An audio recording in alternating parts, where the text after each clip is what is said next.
The Sacred Union podcast is an epic deep dive into humanity's purpose at this time of planetary change, into the union of soul and body and what it means to truly live from soul. It is about the union of masculine and feminine and patriarchy and matriarchy into a partnership culture. It is more than just a podcast. It is an experience, a transmission, an intimate meeting with people who are creating the more beautiful world our souls know is possible.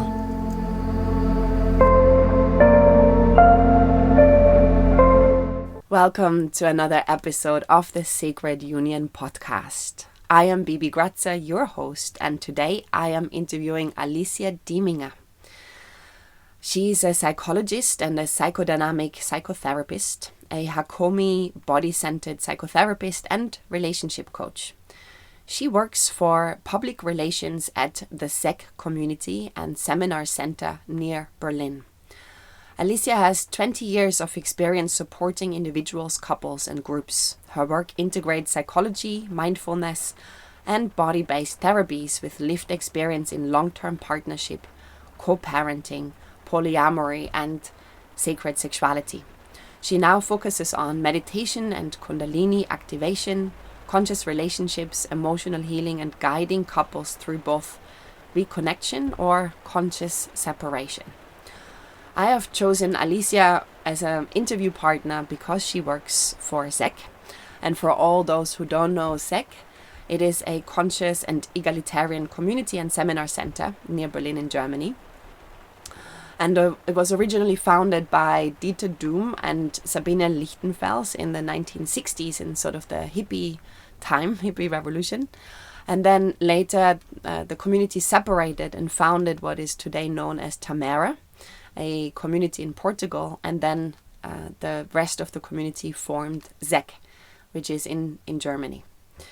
I would describe both of these places as future islands, as research centers for another way, kind of like schools for systemic change. And really what the community is dedicated to researching is personal and cultural transformation, and also what are the foundations of trust, love, and cooperation. I would describe it also as a social experiment in many ways.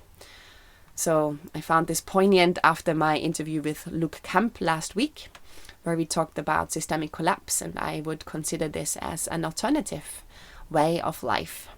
So let's dive into the interview. Welcome, Alicia, to this podcast. So our listeners will have had a little bio about you already before this. And I would love to start with the question, what is the sacred to you? For me, it's especially a spiritual question. Like the sacred is the big mystery, the oneness. For me, it's a lot about oneness, realizing that we are not separate, we are one with all creation. So sacred is when I'm in service, for example, in my work, in my daily life, for this oneness, that people can experience it more. For example, in my work, I'm doing therapist work. People realize they're much more than trauma. They're much more than their struggles in their heads. And there's something sacred in every life, in every person. So I can see that in every person. And yeah, then same with relationships. There's something sacred and healing in every relationship, but you have to discover it. Sometimes it's quite hidden, it's underneath. So, but I'm in service for that we are realizing, seeing the sacred again. I love that. There. We don't have to do this. We have to discover it again. So there's something about wholeness and like the spark, almost like love. Like that's what I'm hearing also, that there's a divine quality in every relationship. Yeah. For me, love is not a personal, intimate thing between two persons, for example. It's a it's a life force. It's like a life principle. Yeah. The main principle. And so for me, sacredness is a lot about energy flowing, energy creating. So and to discover this again and to allow it. Allowing. Well, we share, like, we are both in service of the sacred in many ways. That's why sometimes it's quite, you're doing this in secret, and sometimes I do it in my work openly. And as you're saying work, tell us a little bit more about who you are apart from the bio, and what do you want people to know about you?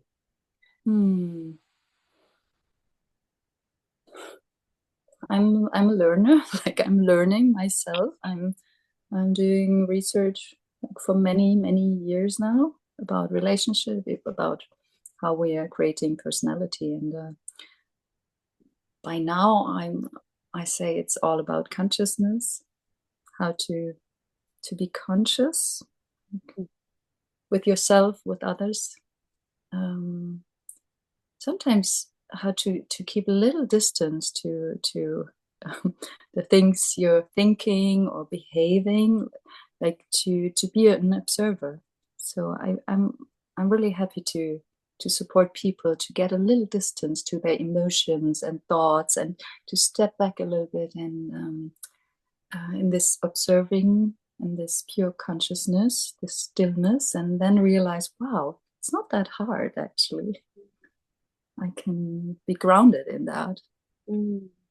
So yeah, and my therapist work is about that a lot, and how to move energies and how to communicate. And my public relation work is a lot about how to share energy and share knowledge and motivation with other people. It's a little bit different. Then it's not about stillness, it's about getting active.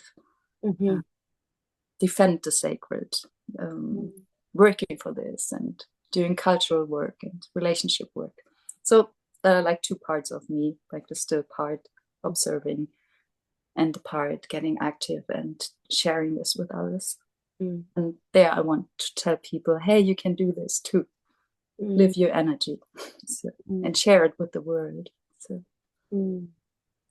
that's the biggest service we can do. Well, the reason why I wanted to interview you and somebody from ZEGG really is the inspiration, the research around community living, and specifically communities that have found an alternative way that really are rooted in egalitarianism, in what comes beyond the patriarchy in many ways. And you are a public relationship manager, at ZEGG, which is a very ancient community, in an established community in Germany. And I would love to hear, first of all, a little bit about your journey before ZEGG. Like, what were sort of key moments in your life that made you look for another way? Why did you arrive here at ZEGG? Well, that's a big question. I try to keep it short, so we come back to ZEGG. Yeah. For me personally, I became an environmentalist, an activist when I was 16. So, but even earlier, I had this really need to protect nature. So I really started to be an activist for 10 years, from 16 to 26, and I really lived this, like doing actions together with others, organize it in groups. So I learned a lot about basics of democracy, of deciding together and plan things together, to relate to each other. And because nobody could have done this alone. Like, if you're, doing especially things that are not so legal, or you have to cross the boundary, or like we stopped the atomic waste transport, for example, together with some people, and then you're breaking the law to make it visible that there's something going wrong. So I couldn't have done this alone. So, I was really young, and I really needed support from others and do it together. That was like the first step. And then I lived in other countries. I went to Kazakhstan, to Colombia, to live there, to work in the peace movement. And again, I realized I can't change this world alone. It's to be together. So especially change society, change war, civil war. That was too much. in this time, I realized, okay, I can't do this. I'll just change the world. I have to do this inner work first. I have to change something in my mindset, in my perspective of life and others. I didn't want to fight anymore for the right thing, but this fighting, I stopped it totally. And that was the moment when I left activism and journalism and going outwards, and I started inner work. I started meditation. I started psychotherapy. I learned how to support other people. I was trained in psychology then. So that was the next step.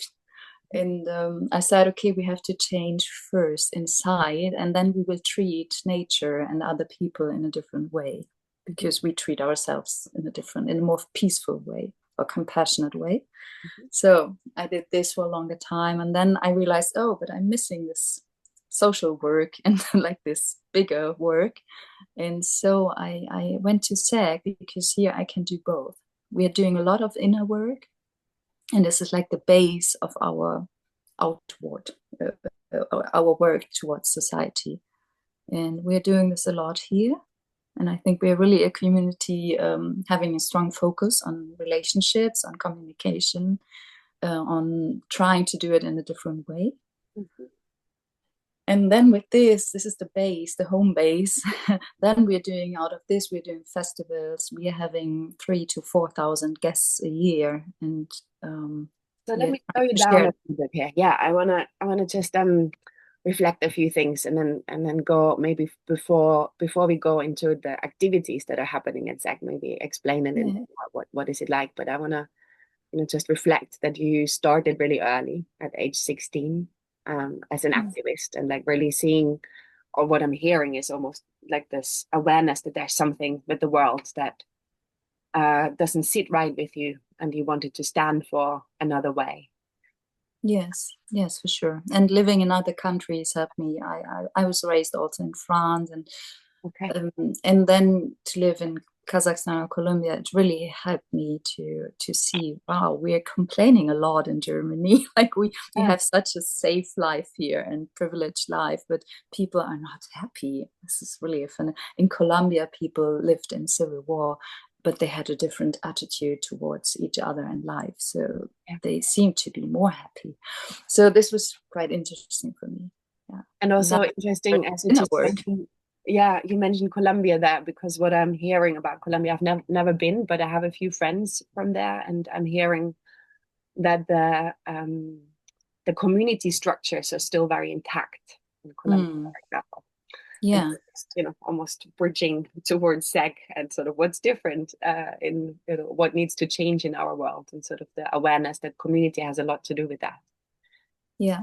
And people are quite loving with each other, like the cultures, the way to talk with each other is much more sweet. Right. Interesting. I would say. Yeah. And there's the violence as well. So this, But what I was interested in, why are people in Germany not appreciating the sacred, the wealth, the privilege they have? Why they're not happy? And these are many inner things and traumatic things. So I was interested to work with that, to liberate these old experiences and structures, and often relationship experiences. So. Yes, right. So you then turned from activism inward and discovered possibly like your own trauma and your own relational difficulties. Yeah, for sure. I worked 20 years with my own topic. So, and this helped me to have a lot of compassion for others. So it's not something. It's not that we are wrong or broken. It's just normal that we have some patterns and experience inside that were painful. So, and it's about how to live with that and not to be stuck in this. So. And if you were to speak to these traumas or wounds, as I sometimes call them, like the wounds, especially between men and women, but also, Germany, Austria, I'm from Austria. So there's a whole theme in itself of the Second World War and what happened in our countries around that time, and how did that affect who we are. Like certainly in my own family system, there's a lot of war trauma that has really, yes, yeah, really impacted the relational quality. But how would you describe like what these wounds or these traumas, how would you? This is one part, like I think the war experiences that were not processed in a good way for the nervous systems, and were just given to the next generation. I have this a lot still, but the main issues, I'm working a lot with couples, so I got specialized in couple therapy after a while, and I'm still working a lot with couples. Now I can do this online. It got common to do it online. It made it much easier, especially I'm working with couples that are getting parents, for example, having children, and then everything changed, and then the gender war really starts. It's my experience. Even couples that had a good relationship, and same for me and my husband, like when we had enough time for us to care for our relationship, it was easy. And then becoming parents, for example, then you're starting the old patterns you have learned from your parents and generations before. And I would say the biggest war is the lack of love and appreciation, and that we haven't learned to express that, and to really focus on being supportive. Instead, we go into competition, or humiliating the partner, or like fighting about resources, money, who's the best parent. Many things are starting, and we're really suffering because actually we don't want to be like that. But it's like a mechanism.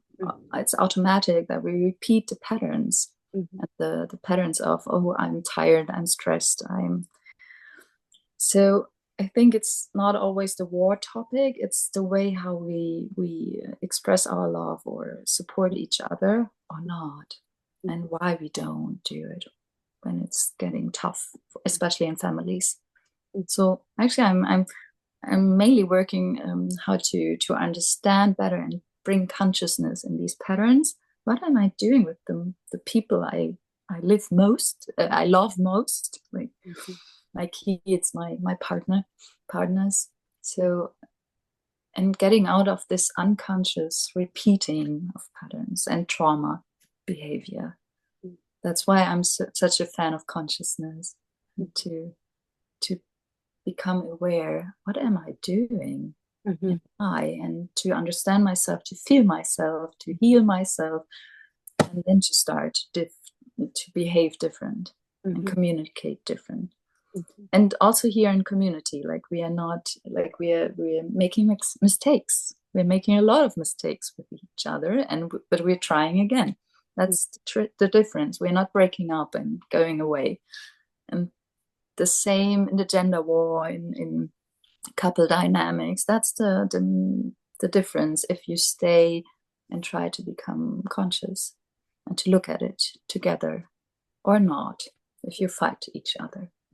So that's, for me, it's a big difference.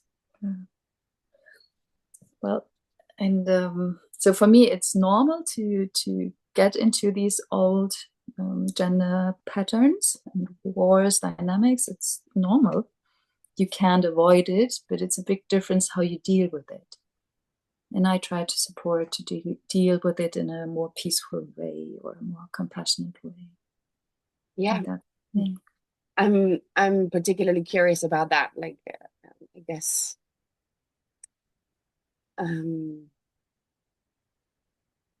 yeah, I am observing in many ways like this evolution in our culture where women have become more masculine in some way, more empowered, more independent. With the feminist movement, a lot of change has happened for women in that way. And I believe that women started making maybe more demands on the quality of relationships, on the quality of communication, on the presence of a man. And man, what I hear a lot from many men in many ways is like this phrase of, whatever I do, it's never enough. Somehow that. Yeah, that's quite common. That's a big that one? Yes, a big one. Yeah. Mm. Yeah. Where does it come from, you think? If I'm honest, I think women have this tendency to do more of this relationship work, like to read books, to talk with their friends. They want to evolve and they want to learn in relationship. But they don't want to be with an emotional distant person. Yeah. They're doing more of this work, and some men are doing this as well. Sure, I know generally. wonderful men Yeah. who are doing inner work, and I know men that are stuck in these protection patterns and numbing themselves and not feeling, and then you don't have a partner. As a woman, then you're getting unsatisfied because there's a lack of presence or compassion or awareness. So this is a real struggle, I think. But underneath, there's often, actually, women are often looking in their love relationships, they're looking for a mother or a best friend. And they have needs that they should share with other women, for example. And I'm working with couples, as I told you. For example, now I have a couple, and they got a second child. So in this situation, to have given birth, and you would need like caring and female presence and being whole. And for example, you don't want a man that wants to have sex with you, and that's his way of relating, and perhaps his only way. You have different needs. So actually, you should say, I have a need for mother caring, or my female friends should cuddle with me, but I'm not interested in sex now. So this is a struggle. And perhaps for him, it's the way to feel close and to feel safe and to feel, oh, we're still in touch or in relationship. And it's just not fitting. Yeah. Different needs, and they're not getting together. So, and women should be more conscious and honest to say, oh, I'm a little bit, I'm demanding too much from you. I'm demanding, you have a different, you're socialized as a man, you have different abilities, but I'm asking a mothering of you, or emotional support you probably can't give me. Yeah. And then instead of saying, okay, I go somewhere else, or I have a second partner I can communicate better with, or I have a best friend, female or male, doesn't matter, to talk about things and to release emotions. Instead, they're disappointing and attacking, and then evoking this feeling of you're not enough because you're not giving me what I need. And then there's a lot of grief and sadness or anger. Yeah. And the man can really give it. So, and I think many men have a big love hidden in their hearts, but they're used to keep this inside and not to express it. So that's what I said. We're not used to express love in a really good way. So yeah, right. I think there is much love in male hearts, but hidden a lot. And so women are looking for this the whole time, and then getting angry and fighting. And then men are feeling bad because they don't know exactly what should I do else. I'm doing a lot. Yeah. Enough. So this is creating this feeling. Yeah, I feel there's a communication gap in some way to really hear each other, and then also in some way, almost I would say a wound around self-worth from men, sort of this.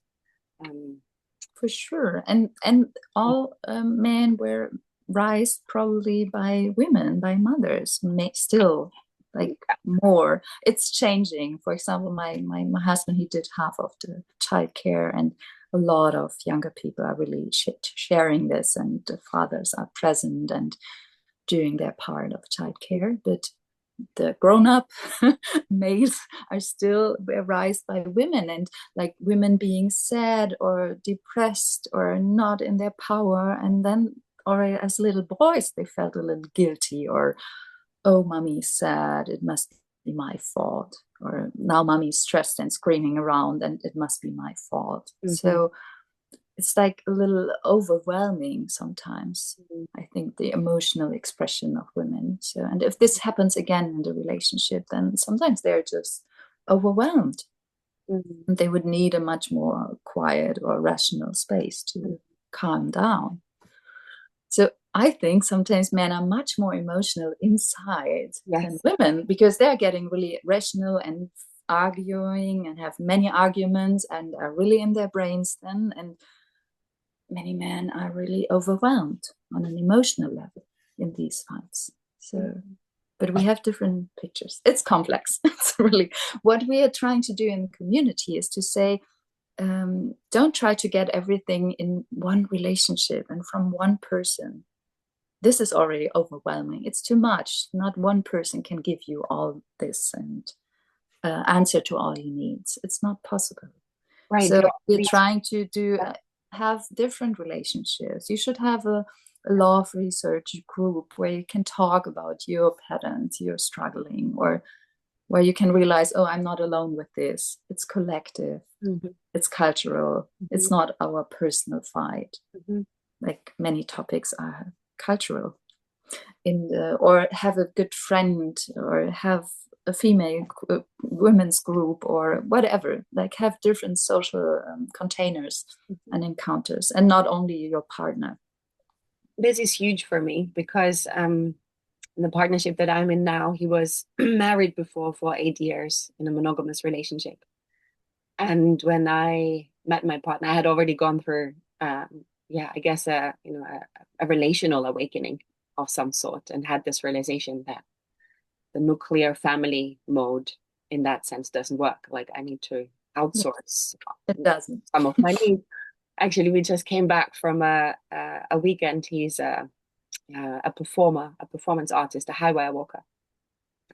And I saw him for the first time performing with another woman. And it's, something that, based on my own interest, is something that I will never train up to. Yeah. And so also to really feel the compassion, like the joy of seeing him being able to be so intimate on the wire in a very, performative way in front of many people. Like, it was really touching. I felt this, this deep fulfillment on his behalf in that way. And so you're already speaking to this, that it's really important to recognize that one partner can't give us all our needs. And so we can have friendships, we can enter community, we can also enter polyamory. And with that, I want to kind of move more into ZEGG and how you, well, first of all, heard about ZEGG, arrived at ZEGG, and then you'll talk more about ZEGG and your experiences there. Yeah, sure. Yeah. And I think today ZEGG is not really, we are still doing a lot of research about love and relating. That's still important. That's our specialty. We are also an eco-village. I just want to name that because people are reducing us often to the topic of sexuality, free love, and they're forgetting that we are really working for this bigger concept of love, like different types of love, not only the sexual, the falling in love, but also, for example, loving humanity or loving humans in a social way. It's a big part of our work. Or research about eros, you say this in English too, eros as a life force, like it's a life energy. It's not about sex only. So I really want to make this clear, because we are sometimes reduced to a certain image, and I really don't like that, because we're doing much more here. So, and still we are like a sex positive community. Ourselves, we are not living this that much anymore, really not. But I think everybody living in this community has an sex positive attitude, in the sense that sex is a natural force. It's a life force as well. It's important for humans. When we're getting older, it's getting less important. I'm in the menopause now. I'm feeling this difference already, and many of the founders are 60 years old now, and it's not sex the main interest anymore. It really changed from being 30, 40 to being 60, some 70 now. So the focus of the community shifted to love as this life force, and eros as life force, and not only having sex with another person. So that's important to name. And still we're saying, oh, this is an important part of humans, and it's important not to suppress it, because if you suppress sexual needs, or a need to, if you fall in love with another person and you're in a partnership, and the inner struggle you're getting because society tells you you have to be monogamous. So this is a lot of pain. People are suffering in these things, and that's why they still come here to be inspired to start thinking in a different way. And our work is more to be open for authentic needs, for more compassion, for more allowness, and not to say, oh, that's bad. How can you fall in love in another person? How can you cheat on your partner? What we are working a lot is for honesty. So we are really not recommending to cheat on the secret way, but we say, let's talk. It's important you talk with your partner. It's important to be honest, and let's train that, because we didn't grow up with that, being honest in these topics of sexuality and love and relating, and how to express my wishes and my boundaries. So we really have to practice. And that's what we are doing in seminars here, in the festivals. It's a lot about expressing my needs, expressing my boundaries, looking for consent, like wheel of consent we're practicing. So, and it's not about having sex in a quick way. So, and mainly it's not even about sex. It's about relating. I get that. Yeah. Authentic relating, and relationships that stay, that are not broken in a fast way, or like we really stay with each other. I think this is our main focus, to do relationship work. But we don't have this moral judging if you want to have sex with somebody, or if you want to have sex with several people, or if you want to have 2 or 3 relationships. We are not judging this.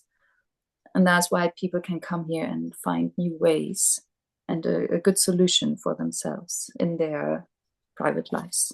So I also want to share a little bit about the history that I know of ZEGG, because I have visited Tamara, and there are some similarities in many ways. Like you both call yourselves a research center for peace, and with that also, the peace with nature, the peace amongst humanity, and what's really necessary for that. And then there was a split, and then ZEGG stayed in Germany, and Tamara went to Portugal in many ways, and you both continued that work. But tell me a little bit more about what is it, how can we imagine ZEGG for those who have never been? What is it like? Like you shared a little bit already about the age of some people, but how big is the community at the moment, and what does communal living look like together? We have around 100 people living permanently, and there we have like 70, 75 like really community members that are taking responsibility, that are owning the place, and we always have a range of young people doing volunteer work, staying for 1 year, for example, to work in the garden, work in the environmental department, like collecting experiences, and then they leave again because they live their lives. So we always have young people staying here with us for a certain time. We have some kids, not many, because many of the founders don't have kids because they've really done a lot of research work about sexuality, and it wasn't fitting with childcare. So, and we are working a lot, like the members, we're doing a lot of work for the community, for the festivals. And as a parent, this is really a lot. So this is a little sad. We don't have so many parents as in communities that are just living together, raising the children together, because we are doing this really big seminar center. This is our focus. Yeah. Not just living in a beautiful way together and raising children, but we really run this business. It's a hard business. So and we have always people that are like starting, that want to become members, and this is a part of 2-3 years to grow into this community. You can't just come and say, I want to be a member of ZEGG. It's really a long process to see if you have the capacity to live this intensive life with processing the whole time and deciding together and sharing responsibility. So we have around 10 to 20 people that are in this process of becoming members. So together we are like 100 people. Yeah. And as I said, we have 3,000 to 4,000 guests a year that come for the weekend seminars, like from Wednesday night, Thursday night to Friday, Sunday. Yeah. We have groups every weekend almost. And we have huge festivals, mainly in summertime, like spring, summer, up to 200, 300 guests at the same moment. And there we're really doing cultural work together, relationship work, inputs. There we are also always working about environmental issues like climate change, or how to do something for the world. So we always start with contact with yourself, relating to yourself, spiritual support.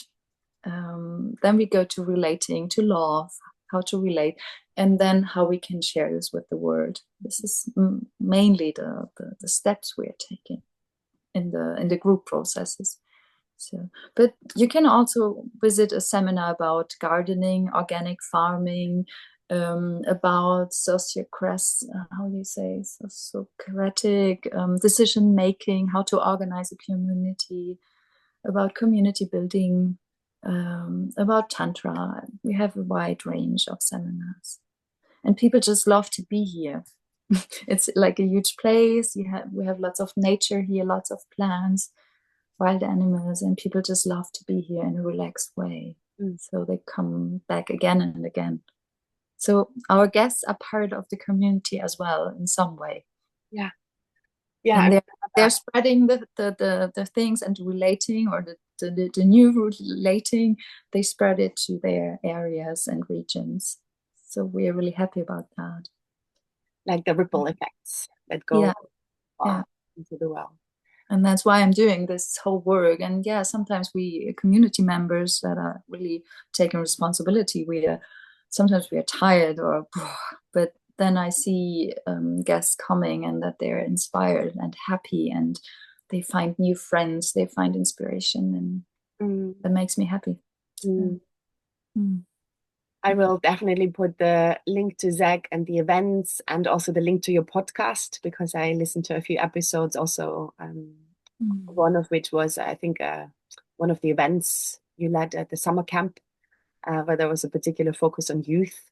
So there's also, real in-depth kind of, work with teenagers and children. Yes. Really show them and prepare them also for what's to come, right? Like the next generation.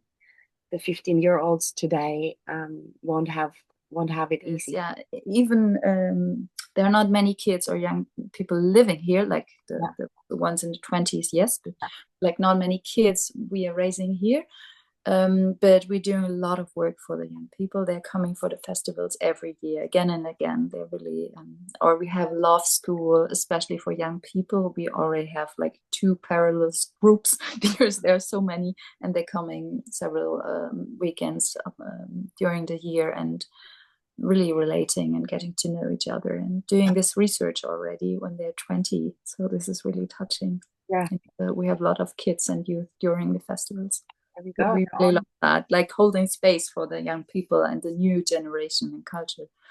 So they have a different way to be honest and to relate. So this is, and they really need these places, because if not, they're lost in their mobiles and the digital world. And like one guest, she said at the summer camp, I love to come here because I really meet people and I look into the eyes and I feel seen and I can see others. And at home, everybody's at the phone. So this is really, this touched me. Yeah. So you're right. Yeah, we're working for this.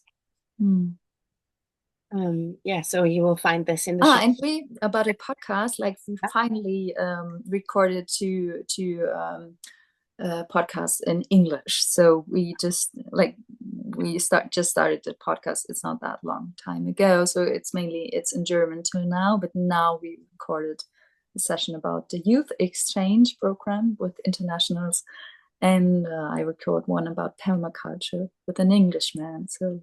Okay, great. We're starting the English podcast area, and we started to have an international group again at summer camp. We had this always, but COVID, the lockdown stopped it, like the international guests, and it's coming back. So yeah, I really invite international people.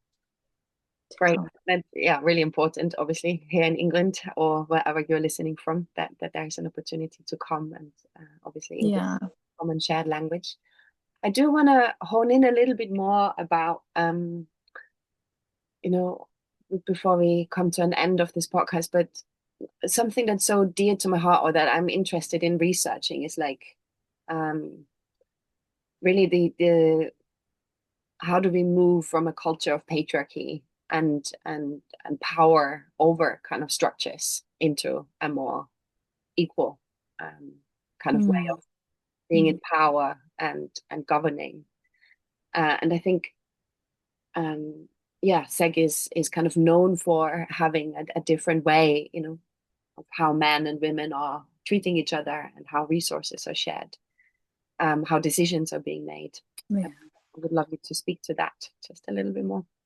Yeah, I would say we really don't have this gender bias here in power or privilege or income. This is really a place where I would even say we have more powerful women here. And for example, for a long time, we had just two main managers, like the chief manager. They've been women. We always had strong women here working for the content, like the ideas, the idols. So I think, but we had this really strong charismatic founder, Dieter Doom, who's then went to Portugal to found Tamera as well. But also he was always together with Sabine Lichtenfeld. So they've been a couple standing for this. So, or not only her, like he was always a lover of women. And we had some in the history, they have been well, it was a different time, and many content we are not spreading today, what they have thought 30 years ago. Like we have a different vision today, especially about female sexuality, and these things are not right for us now. So we have a different point of view. But the idea that we need, that peace will only come when there is peace between gender. I would say people. Yeah, right. I'm not to reduce it to men and women. Yeah, so I'm really. So I would say the process is still to make peace inside, that I accept all my needs, my fantasies, my wishes, and I'm honest enough to express that, and then I can accept the needs of other people and not to judge, but to allow. That's my main focus. And then there's peace. So then you don't have to dominate. And here in ZEGG, in my daily work, I really don't experience men being dominant or anything of that. Not at all. And we earn the same money. I have the same voice. I'm leading department, and I'm respected in that and appreciated. And yeah, and I can't see power dynamics like in a gender way here. We have like, there are different privileges, and in a community as well, like people that have more power and people that less. That's just normal, but it's not related to gender. I can't see this here. And how is your life different living in ZEGG than how it was before? I mean, I haven't experienced discrimination for my gender, for my sex. I was privileged. I could go to school. I was supported in that. I could study even 2 times. So, and I worked in areas at university or in psychotherapy where you don't have this discrimination. So, and also in activism, yeah, perhaps a little bit, but it was fine. So I haven't experienced, so it hasn't changed now living in ZEGG. But as you asked, I realized that we're really, I think I would say that we're free of that here. It doesn't depend on your gender, what you're doing here. And yeah, as I said, most of the people leading groups are women here. Especially many men are working for, are much more in service, like working in the maintenance team, like caring of the houses, working in the kitchen, like it's the other way around here. And like many women are doing the intellectual work, doing the finances. It's a women leading this, the public relation departments, only women. So it's really not. And men are working, yeah, with the computers. That's the only typical thing, only men. But in the kitchen, many men working, yeah, in the garden. And so it's really different here. And I love that. Yeah, I can imagine. And it's interesting in itself. Like I'm definitely, curious where, where we go collectively in the future, in terms of those shifts and the shared power. There's also, the idea that matriarchy, for example, in itself is like a lot more circular and non-hierarchical in that way, and that it just includes everybody just very naturally, rather than being through power over or domination, as it is sometimes the case in our culture at the moment. Yeah, and for sure we have a different focus here, and we attract people that want to share and be in service, and it's also that. For me, loving in a grown-up way, in an adult, mature way, is about giving, and not I want to have this, I want to have this. Yeah. It is for me the difference.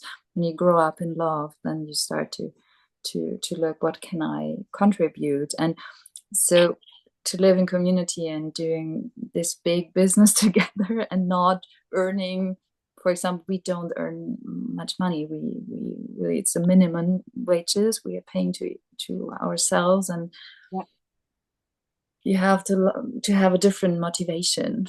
It's not about money or power you're getting here, but you're sharing. So, and for sure, many women are doing this work here, but also men.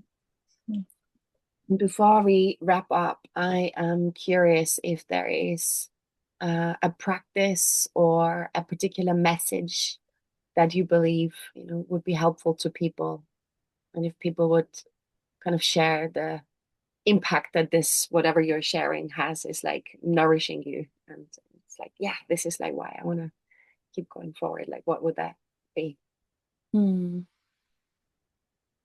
First, there's one thing for communities or groups, like, because I worked a lot with groups and founding new community before I came to ZEGG, like founding new projects, new groups. And now we are, for example, constructing our first new building, ecological building, and we're doing a big campaign, collecting money for this, but also sharing it, like the knowledge with the world. And I realize, again, for a group or a community, it's really important to have shared values, to have a bigger sense why you're doing this. Because many groups are starting, oh, I want to live with others, I want to share like childcare, I want to have friends living with, and or there is this big house I would love to live in, and then I look if there are other people. And if it's just about, oh, we're living there, or sharing apartments, there's something missing, like a bigger sense, the wholeness, as we talk, sacred perhaps. And I think ZEGG is still here and working for 35 years and being successfully because we have values we share. Like one value is love, or responsibility for the planet or nature, or experiment is a value of us, like to be experimental, to do research. And we really then, why I'm here, why I'm here in this group. And the group has to look for these values again and again to build up community. So it's really, and this makes a difference, because then you're not in your egocentric interests and needs and stuck in that, and you have like a bigger goal. And this really helps to go through difficult processes. So, and same for the personal life. That's why I really I love talking about consciousness, because this helps, like when you're stuck in a difficult day, in a difficult process, and you feel pain, or you're scared, you're angry, it's really important to have this higher dimension, this that you're also a loving soul, trying, like doing lots of experiences, but trying to grow, to be a more loving person, or more caring, or like to have this goal or value with you, and comforting yourself, like you'll make it. Even now you're doing mistakes, okay, you're not there, it's fine. To accept yourself, but also to have this, I don't know the word in English, ausrichten, we say in German, that you have like a bigger goal or something. Like a direction or a North Star in some way that you can orientate towards. Yeah, that's why I call it value, or like an idol or something you're here for, like to have this clear. And same for society, that to see, wow, this is really scary what happens in society now, and people are not becoming more tolerant, they become more extremist. So, but still I believe in tolerance and love. This is really my goal, and I'm still working for that, even surrounding is different. That's how I do it. Also know your values and know that you are a soul, and maybe not get caught up in the ups and downs of life and how you do things. Yeah, not to be stuck in the level of emotions and thoughts and judgments, especially judgments, but at least in one moment of a day, to let that go. For example, I'm doing meditation every day, and it really helps me to say, okay, that's not the important level, let that go. So focus on your body, focus on your heart, focus on your energy system, focus on opening up, focus on trust. I have to do this every day, to let go anger, judgments, whatever, and to focus again. Yeah, focus. Focus on. It was such a joy talking to you. I feel there were so many areas where I'm like, oh, like I could just go into that and talk about that for the rest of the hour. So yeah, who knows? I might reach out again and be like, yeah, we could talk again. I'm open for that, and I'm happy you're doing this work. So thank you so much, especially sacred sexuality. This is an important sector. And, yeah, thank you, and good luck with this project and this podcast. Thank you. Thank And you. this launching, I'm curious about it. Yeah, I will keep you updated and share more. Yeah. Thank you, baby. And yeah, if people have questions, they can write to us. Please, yes. Is there any other ways that you want to share anything about how to connect with you, how to stay in touch? Yeah, the easiest way for internationals is really, it just ends now, but in summer season we have like some every week you can come as a summer guest from Sunday to Sunday, and you can work in the mornings, like 4 hours you're working with us in the community, but the rest of the day you're free and you have group time together, a guided group, and there we have many internationals, like just spending 1 week or several weeks. This is the easiest way, and it's not expensive because you're working. Or come to the festivals. So this is the easiest way for international, I think. Or come for internship if you want to work hands-on or in the public relations department for international posting or social media. We're open for that too. Also host seminars, couples work seminars yourself. Yeah, but the planning is quite early. Like in January, we are planning for the year after. So we have to be quite early to get a spot for the seminars. Yeah, but yeah, you can apply for that too. Thank you. Yeah, thank you, Vivi. Thank you so much for making it all the way to the end of this episode. I consider this an achievement. And if you want to visit ZEGG, you'll find more links down below in the show notes. Also, Alicia's website is linked down below.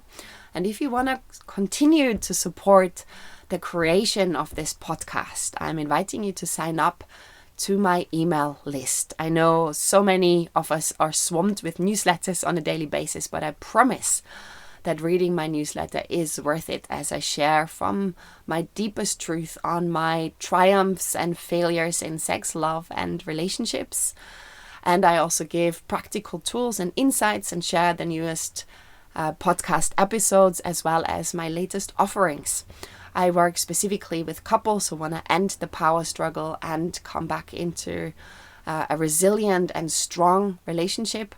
I also work with couples on making love again, like you maybe never have before, because our sexual energy is one of the most powerful activators for love, for trust, for deeper bond, and also for creativity.